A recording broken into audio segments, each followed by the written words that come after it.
Ito ang klase ng disenyo na hindi mo akalain na may tinatago palang sekreto. Maaaring nasa likod ng isang bookshelf, isang mirror, o kahit sa likod ng pader na parang bahagi lang ng bahay mo. Hindi ba't napaka-cool nito?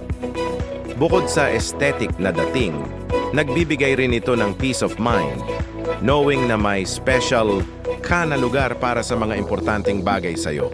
Perfect na perfect para sa mga taong gusto ng kaunting misteryo at dagdag na seguridad.